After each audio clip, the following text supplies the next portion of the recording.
just want to show quickly again on this design. So I just took away the shell and instead I put a motorcycle. Just gives it a whole nother kind of feel and look.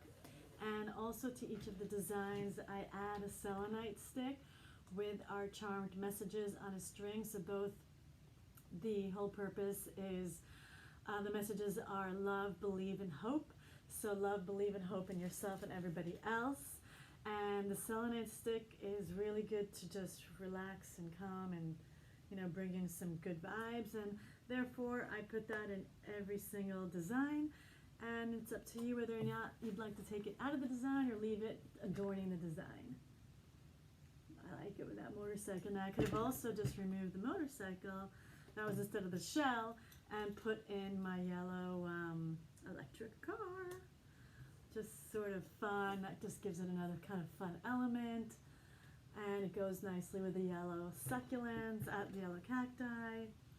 I could have also, maybe not really appropriate for here, but if I would have thought of maybe desert animals, I mean, I could easily put in a giraffe right around here.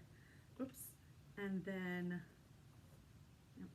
put in some of the lions and tigers, maybe just right over here as well, because it is, you know, sort of almost like a African environment. That actually looks really cool too.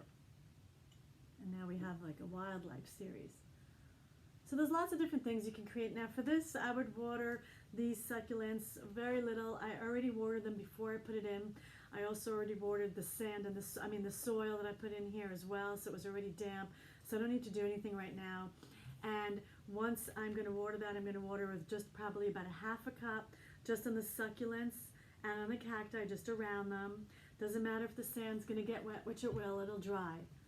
So enjoy open terrarium, succulents, cacti, and next up is the snow.